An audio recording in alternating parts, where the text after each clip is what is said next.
Hello everyone, this is Priyanka and welcome to my YouTube channel. Friends, आज हम NCERT polity की class 6 की जो सीरीज़ है उसमें आज हम डिस्कस करेंगे चैप्टर 2, जिसका नाम है विविधता एवं भेदभाव। और ये जो हमारी सीरीज़ है, या हम कह सकते हैं हमारा जो पूरा चैप्टर है, ये सीटेट पेपर 2 के लिए बहुत ही इम्पोर्टेंट होने वाला है। फ्रेंड्स, हमने पिछले चैप्टर में विविधता के बारे में पढ़ा था।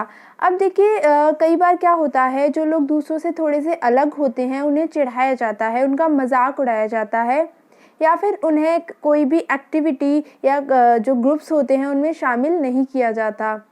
अगर हमारे फ्रेंड्स हैं या कोई भी दूसरे लोग हैं, अगर वो हमारे साथ ऐसा व्यवहार करें तो हमें दुख होता है, गुस्सा आता है और हम असहायता महसूस करते हैं। तो क्या आपने कभी ऐसा सोचा है कि ऐसा क्यों होता है?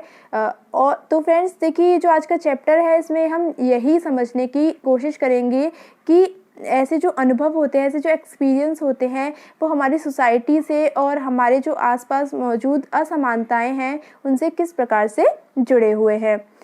अब देखिए, हम क्या हैं और हम कैसे हैं, ये जो बात है सारी कई चीज़ों पर निर्भर करती है। हम कैसे रहते हैं, कौन सी भाषाएं बोलते हैं, क्या खाते हैं, क्या पहनते हैं, इसके अलावा कौन से गेम्स खेलते हैं और कौन से फेस्टिवल्स मनाते हैं, इन सब पर हमारे रहने की जगह के भूगोल और उसके इतिहास का असर पड़ता है। यानी कि जितनी भी चीज़ें हैं उन पर दो चीज़ों का असर पड़ता है, एक तो इतिहास का और दूसरा उस जगह के भूगोल, यानी कि वहाँ के वातावरण का। तो देखिए, हमारा जो देश है भारत, वो बहुत ही विविधताओं वाला देश है। ये हम अपने पिछले चैप्टर में हमने पढ़ा था। तो देखिए, यहाँ पर बताया गया है इस चैप्टर में कि भारत में संसार में 8 मुख्य धर्म हैं और भारत में उन 8 धर्मों के अनुयायी रहते हैं। यानी कि जितने भी दुनिया में धर्म हैं, उन सभी धर्मों को मानने वाले हमारे भारतवर्ष में पाए जाते हैं। इसके अलावा यहाँ 1600 से ज़्यादा भाषाएं बोली जाती हैं जो लोगों की मातृभाषाएं हैं, और यहाँ 100 से भी ज़्यादा तरह के नृत्य किए जाते हैं। तो हम देख सकते हैं इन चीज़ों को, मतलब पढ़ के हमें ये समझ में आ रहा है कि जो हमारा भारतवर्ष है वो कितना विविधताओं वाला देश है। अब देखिए, ये जो विविधता है हमेशा खुश होने का कारण नहीं बनती, क्योंकि क्या होता है, देखिए, हम उन लोगों के साथ सुरक्षित यानी कि सेफ फील करते हैं जो हमारी तरह दिखते हैं, हमारी तरह बात करते हैं, कपड़े पहनते हैं और हमारी तरह सोचते हैं। और कभी कभी क्या होता है, जब हम ऐसे लोगों से मिलते हैं जो हमसे बहुत ज़्यादा अलग हैं, तो वे हमें बहुत ही अजीब और मतलब अपरिचित से लगते हैं। कई बार हम ऐसा होता है कि हम समझ ही नहीं पाते या जान ही नहीं पाते कि वे हमसे अलग क्यों हैं, और लोग अपने से अलग दिखने वालों के बारे में एक ख़ास तरीके की राय बना लेते हैं। तो आगे बढ़ते हैं। इन चीज़ों को जानने के बाद जो हमारा नेक्स्ट पॉइंट है इस चैप्टर में, वो है पूर्वाग्रह। तो देखिए, जब हम किसी के बारे में पहले से कोई राय बना लेते हैं और उसे हम अपने दिमाग में बिठा लेते हैं, तो वह पूर्वाग्रह का रूप ले लेती है। यानी कि किसी के बारे में कुछ भी पहले से ही सोच लेना बिना उनको जाने समझे, तो ये क्या कहलाएगा? ये पूर्वाग्रह कहलाएगा। जैसे कि हम सोचते हैं कि जो गांव के लोग होते हैं वो सभी अज्ञानी होते हैं, यानी कि अनपढ़ होते हैं, अंधविश्वासी होते हैं, और जो शहर में रहने वाले लोग होते हैं वो चालाक होते हैं, पैसे वाले होते हैं। तो ये सब क्या है? ये एक तरीके के पूर्वाग्रह है। और जो ज़्यादातर पूर्वाग्रह होते हैं या ये जो हमारी राय होती है, ये नेगेटिव होती है, यानी कि नकारात्मक होती है। अब देखिए, जब हम क्या होता है कि ये सोचने लगते हैं कि किसी भी काम को करने का कोई एक तरीका ही सबसे अच्छा है, सबसे सही है, तो हम दूसरों की इज्जत नहीं कर पाते हैं जो उसी काम को दूसरी तरह से करना पसंद करते हैं। यानी कि अगर कोई काम है वो एक तरीके से होता है तो हम सोचते हैं कि ये काम बस इसी तरीके से हो सकता है, और अगर कोई दूसरा व्यक्ति उसी काम को दूसरे तरीके से करता है तो हम उसको रेस्पेक्ट नहीं देंगे, उसका आदर नहीं करते हैं।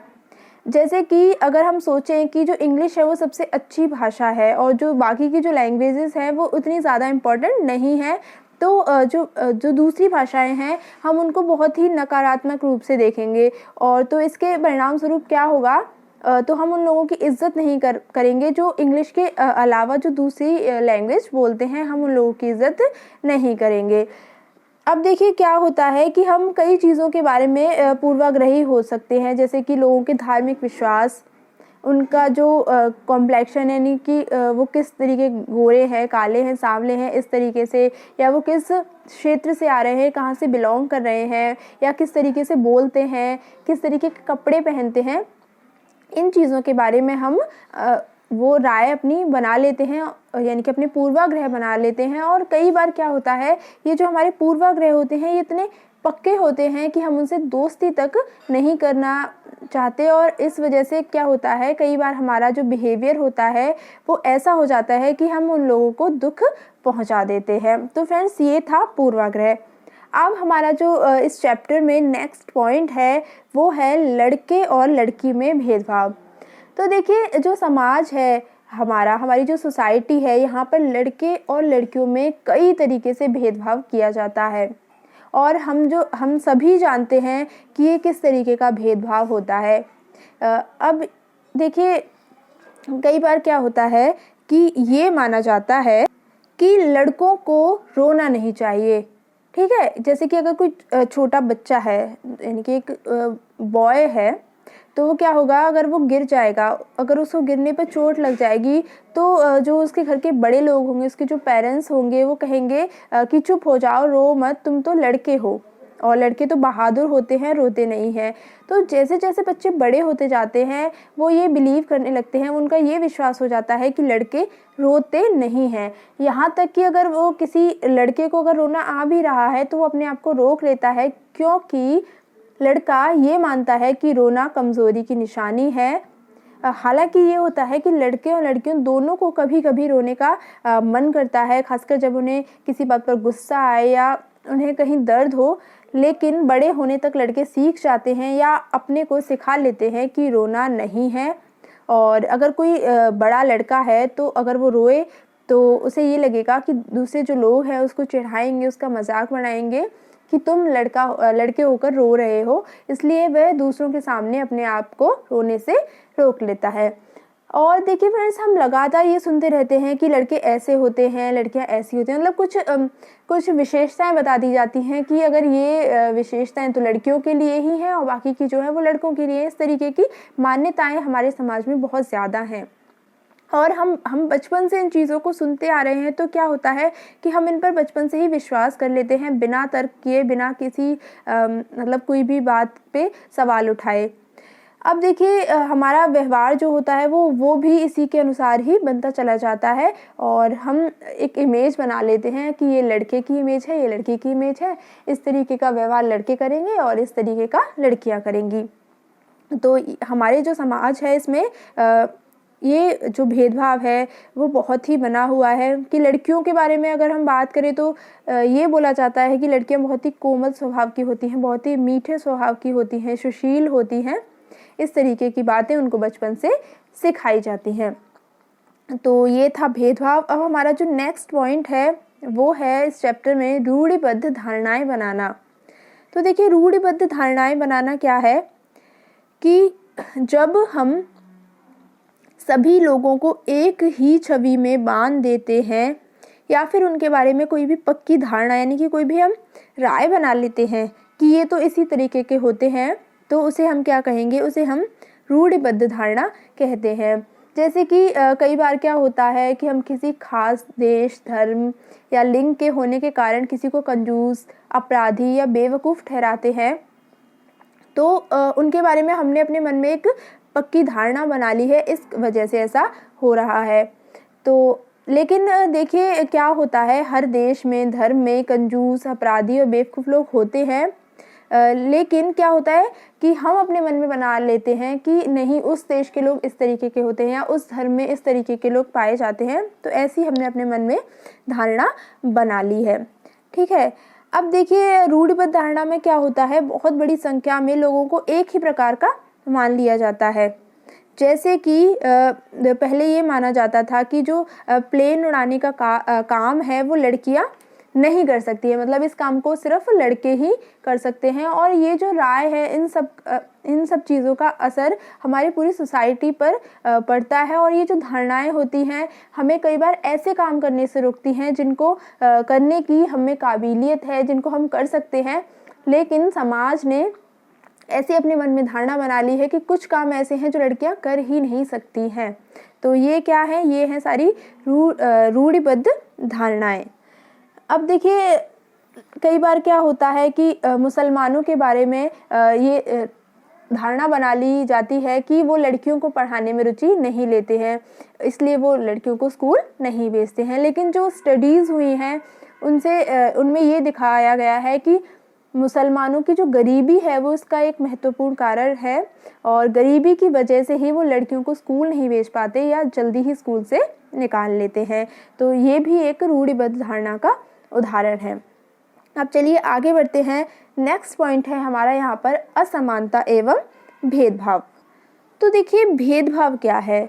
देखिए भेदभाव तब होता है जब लोग पूर्वाग्रहों या रूढ़िबद्ध धारणाओं के आधार पर व्यवहार करते हैं। यानी कि अगर आप लोगों को नीचा दिखाने के लिए कुछ करते हैं, या फिर आप उन्हें किसी एक्टिविटी में भाग लेने से रोकते हैं, या किसी खास नौकरी को या जॉब को करने से रोकते हैं, या किसी मोहल्ले में रहने नहीं देते, या एक ही कुएं या हैंडपंप से पानी नहीं लेने देते, या दूसरों द्वारा इस्तेमाल किए जा रहे कप या गिलास में चाय नहीं पीने देते, तो इसका मतलब ये है कि आप उनके साथ भेदभाव कर रहे हैं। अब देखिए ये जो भेदभाव होता है, ये जो भेदभाव शब्द है ये कई कारणों से हो सकता है। ठीक है, धर्म के आधार पर हो सकता है, जाति के आधार पर हो सकता है, या जो प्रथाएं प्रचलित होती हैं समाज में उनके आधार पर भी हो सकता है, अमीरी गरीबी के आधार पर हो सकता है। तो ये बहुत सारे कारण हैं जिनके आधार पर हमारे जो समाज है, हमारी जो सोसाइटी है, यहाँ पर भेदभाव मौजूद है। अब देखिए कुछ लोगों को विविधता और असमानता दोनों ही तरह के भेदभाव का सामना करना पड़ता है।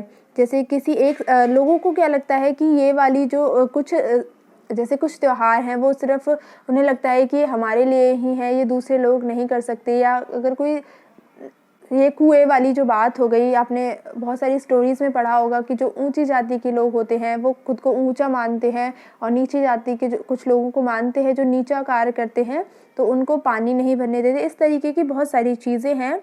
ऐसा दोहरा भेदभाव है जो लोगों को फेस करना पड़ता है। अब देखिए नेक्स्ट जो हमारा इसमें चैप्टर में एक है पॉइंट, वो है दलित। अब देखिए दलित क्या है। दलित वो शब्द है जो नीची कही जाने वाली जाति के लोग अपनी पहचान के रूप में इस्तेमाल करते हैं, और वो इस शब्द को अछूत से ज़्यादा पसंद करते हैं। यानी कि जो दलित हैं, दलित लोग हैं, उनके लिए पहले अछूत शब्द का इस्तेमाल किया जाता था, लेकिन अब उनके लिए दलित शब्द का इस्तेमाल किया जाता है। और दलित का मतलब होता है जिन्हें दबाया गया हो या कुचला गया हो।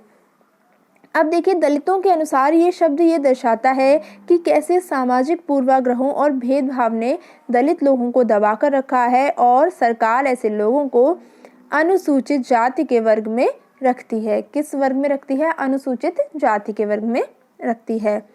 तो फ्रेंड्स ये था दलित। अब आगे बढ़ते हैं। नेक्स्ट है भेदभाव का सामना करने पर। तो हमारा ये जो नेक्स्ट पॉइंट है इसमें बताया गया है कि अपनी आजीविका चलाने के लिए जो लोग होते हैं वो अलग अलग तरीके के काम करते हैं। हम सभी जानते हैं कि लोग अपना घर चलाने के लिए बहुत तरह के काम करते हैं।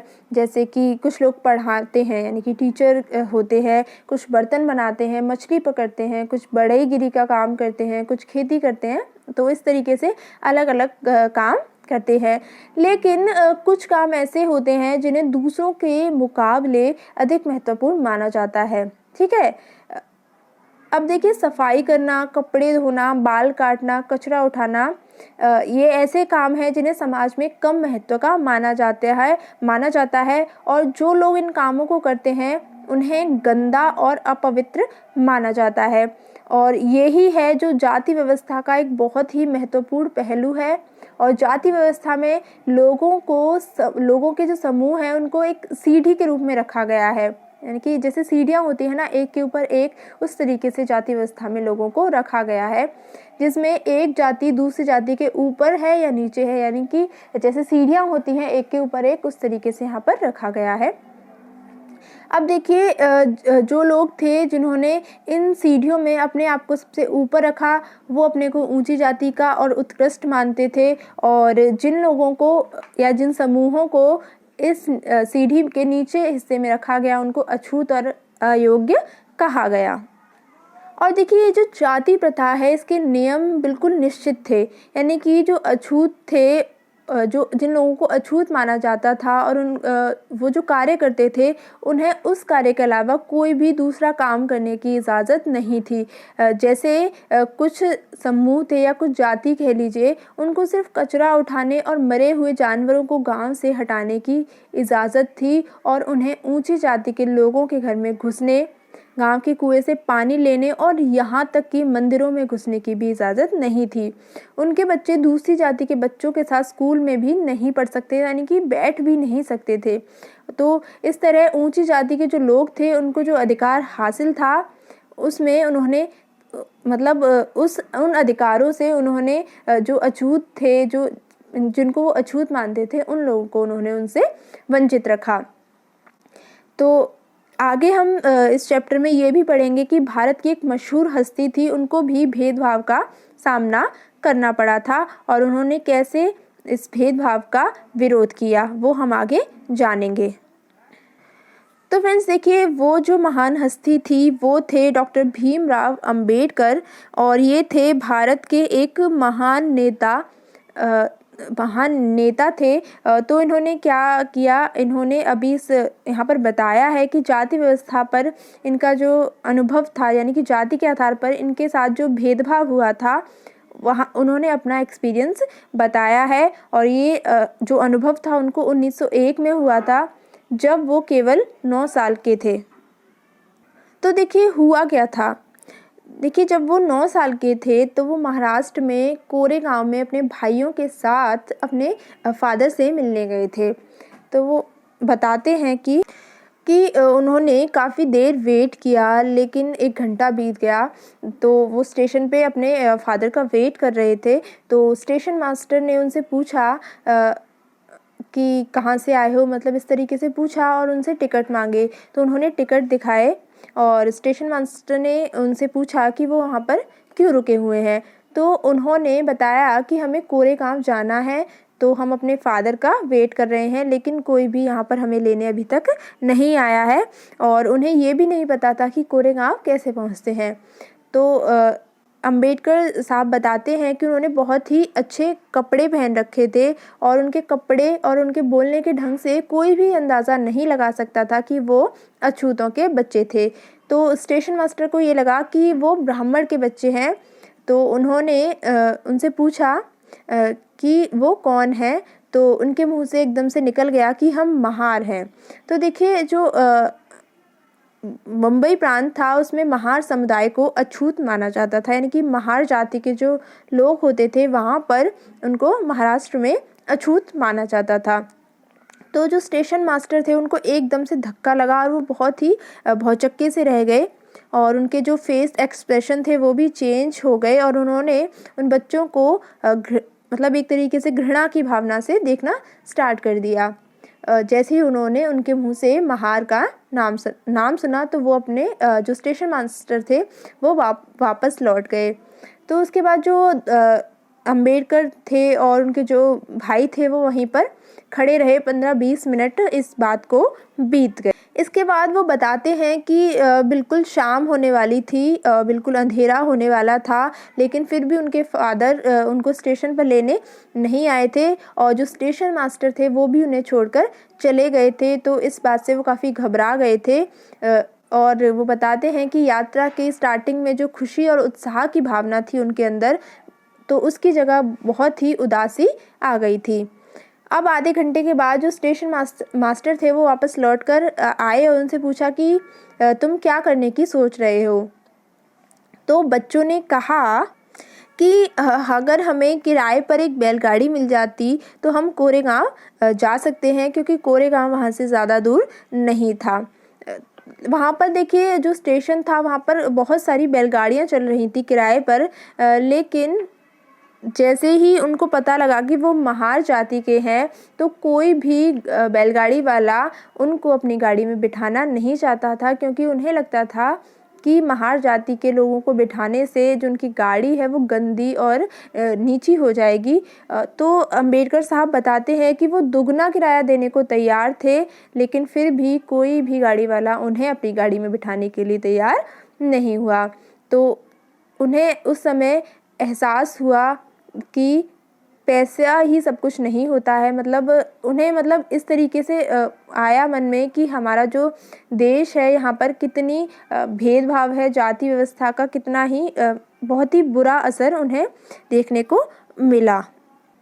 तो यहाँ पर इस चैप्टर में फिर आगे बताया गया है कि ये कितना मुश्किल भरा उनके लिए रहा होगा कि एक जगह से दूसरी जगह नहीं जा सकते, और कितना अपमानजनक और दुखदाई है ये कि अगर लोग आपसे दूर दूर रहें, आपको छूने से मना कर दें, आपको पानी भी ना पीने दें।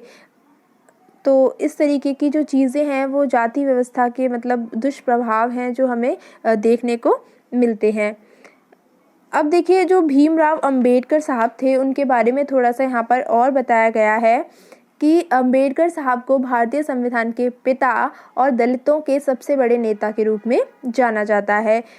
और जो अंबेडकर थे उन्होंने दलित समुदाय के अधिकारों के लिए लंबी लड़ाई लड़ी थी। उनका महार जाति में जन्म हुआ था जो अछूत मानी जाती थी, जैसा कि हम पहले भी बता चुके हैं। और जो महार लोग होते थे वो गरीब होते थे, उनके पास ज़मीन नहीं थी, और इसके अलावा उनके बच्चों को वही काम करना पड़ता था जो वो खुद करते थे, और उन्हें गांव के बाहर रहना पड़ता था, और उन लोगों को गांव के अंदर जाने की परमिशन भी नहीं होती थी। अब जो अंबेडकर थे वो अपनी जाति के पहले व्यक्ति थे जिसने अपनी कॉलेज की पढ़ाई पूरी की और वकील बनने के लिए इंग्लैंड गए थे। उन्होंने दलितों को अपने बच्चों को स्कूल कॉलेज भेजने के लिए प्रोत्साहित किया और दलितों से अलग अलग तरह की सरकारी नौकरी करने को कहा ताकि वे जाति व्यवस्था से बाहर निकल पाएँ। और दलितों के जो मंदिर में प्रवेश के लिए उन्होंने काफ़ी प्रयास किए, और उन्होंने कई एक तरीके से कह सकते हैं आंदोलन चलाए और उनका नेतृत्व किया। इसके अलावा उन्होंने ऐसे धर्म की तलाश थी अंबेडकर जी को जो सबको समान निगाह से देखे। जीवन में आगे चलकर उन्होंने धर्म परिवर्तन करके बौद्ध धर्म को अपनाया, यानी कि उन्होंने हिंदू धर्म को छोड़कर बौद्ध धर्म को अपनाया, और उनका मानना था कि दलितों को जाति प्रथा के खिलाफ अवश्य लड़ना चाहिए। ये जो जाति प्रथा है इसके लिए दलितों को एक साथ मिलकर लड़ना चाहिए और ऐसा समाज बनाने की तरफ काम करना चाहिए जिसमें सबकी इज्जत हो और ना कि कुछ लोगों की, यानी कि उन्होंने सभी को समान पद समान इज्जत दिलाने के लिए काफ़ी प्रयास किया। अब देखिए आगे बढ़ते हैं। नेक्स्ट पॉइंट है हमारा समानता के लिए संघर्ष।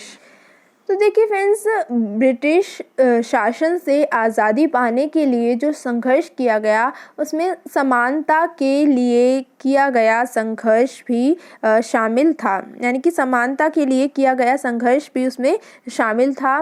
दलितों, औरतों, जनजातीय लोगों और किसानों ने अपने जीवन में जिस गैर बराबरी का अनुभव किया, जिस असमानता का अनुभव किया, उसके खिलाफ उन्होंने लड़ाई हुई। जैसा कि हम पहले भी अभी थोड़ी देर पहले ही हमने बात की थी कि बहुत सारे दलितों ने संगठित होकर मंदिर में प्रवेश पाने के लिए संघर्ष किया। महिलाओं ने ये मांग की कि जैसे पुरुषों के पास शिक्षा का अधिकार है वैसे उन्हें भी अधिकार मिले, और किसानों और दलितों ने अपने आप को जमींदारों और उनकी ऊंची ब्याज की दर से छुटकारा दिलाने के लिए संघर्ष किया। तो सभी ने अपने अपने तरीके से और अपने अपने अधिकारों के लिए संघर्ष यहाँ पर किया। अब देखिए 1947 में जब भारत आज़ाद हुआ और एक राष्ट्र बना तो हमारे नेताओं ने समाज में व्याप्त कई तरह की असमानताओं पर विचार किया। संविधान को लिखने वाले लोग भी इस बात से अवगत थे कि हमारे समाज में कैसे भेदभाव किया जाता है और लोगों ने उसके खिलाफ किस तरह संघर्ष किया है। कई नेता इन लड़ाइयों के हिस्सेदार भी थे, जैसे डॉक्टर अंबेडकर। इसलिए जो नेता थे उन्होंने संविधान में ऐसी दृष्टि और लक्ष्य रखा जिससे भारत में सभी लोगों को बराबर माना जाए। और उन्होंने समानता को एक अहम मूल्य की तरह माना जो हम सभी को एक भारतीय के रूप में जोड़ती है। प्रत्येक व्यक्ति को समान अधिकार और समान अवसर प्राप्त हैं। अस्पृश्यता यानी छुआछूत को अपराध की तरह देखा जाता है और इसे कानूनी रूप से खत्म कर दिया गया है और अब लोग अपनी पसंद का काम चुनने के लिए बिल्कुल आज़ाद हैं। नौकरियां सभी लोगों के लिए खुली हुई हैं। इन सब के अलावा संविधान ने सरकार पर यह विशेष जिम्मेदारी डाली थी कि वह गरीबों और मुख्य धारा से अलग थलग पड़ गए समुदायों को इस समानता के अधिकार के फायदे दिलवाने के लिए विशेष कदम उठाए। और देखिए, संविधान के लेखकों ने ये भी कहा कि विविधता की इज्जत करना, उसे मूल्यवान मानना समानता सुनिश्चित करने में बहुत ही एक महत्वपूर्ण कारक है और उन्होंने यह महसूस किया कि लोगों को अपने धर्म का पालन करने, अपनी भाषा बोलने, अपने त्यौहार मनाने और अपने आप को खुले रूप से अभिव्यक्त करने की आज़ादी होनी चाहिए। यानी कि किसी के ऊपर भी किसी तरीके की बाउंडेशन नहीं होनी चाहिए। अभिव्यक्ति का अधिकार सबको मिलना चाहिए, अपनी बात रखने का अधिकार सबको होना चाहिए। इसके अलावा उन्होंने कहा कि कोई एक भाषा, धर्म या त्यौहार सबके लिए अनिवार्य नहीं बनना चाहिए और उन्होंने जोर दिया कि सरकार सभी धर्मों को बराबर मानेगी। इसलिए भारत एक धर्मनिरपेक्ष देश है जहां लोग बिना भेदभाव के अपने धर्म का पालन करते हैं। इसे हमारी एकता के महत्वपूर्ण कारक के रूप में देखा जाता है क्योंकि यहाँ पर सभी को अपना धर्म मानने की, अपने त्यौहार मनाने की स्वतंत्रता है। इसीलिए हमारे देश में विविधता में एकता पाई जाती है और हम एक साथ रहते हैं और एक दूसरे की इज्जत करते हैं। हालांकि हमारा जो संविधान है उसमें इन विचारों पर जोर दिया गया है और ये जो हमारा चैप्टर है ये भी इसी बात को उठाता है कि जो असमानता है वो आज भी मौजूद है, पूरी तरह से ख़त्म नहीं हुई है और समानता वो मूल्य है जिसके लिए हमें निरंतर संघर्ष करते रहना होगा। यानी कि अभी भी हमारी जो लड़ाई है समानता के लिए वो जारी है और भारतीयों के लिए समानता का मूल्य वास्तविक है। भारतीयों के लिए जो समानता का मूल्य है वो वास्तविक जीवन का हिस्सा बने, सच्चाई बने। इसके लिए लोगों के संघर्ष, उनके आंदोलन और सरकार द्वारा उठाए जाने वाले कदम बहुत ज़रूरी है। तो फ्रेंड्स देखिए, ये तो संविधान में सिर्फ लिख देने से ही बात नहीं बनेगी, हमें अपने व्यवहार में इस चीज़ को लाना होगा। सभी लोगों को एक समान दृष्टि से देखना होगा। कोई भी ऊंची जाति और नीची जाति का ऐसा जो विचार है अपने दिमाग से निकालना होगा, तभी जो समानता का जो लक्ष्य है तभी हम उसे पा सकते हैं। तो फ्रेंड्स, ये था आज का चैप्टर। आई होप आपको पसंद आया होगा, चीज़ें अच्छे से समझ में आई होंगी। फिर भी अगर आपकी कोई क्वेरी है तो आप कमेंट सेक्शन में पूछ सकते हैं। तो फ्रेंड्स, आज के लिए इतना ही। वीडियो पसंद आया हो तो लाइक और शेयर करना ना भूलें। तो आज के लिए इतना ही, मिलेंगे एक नए वीडियो में एक नए टॉपिक के साथ। तब तक के लिए thank you so much and good bye.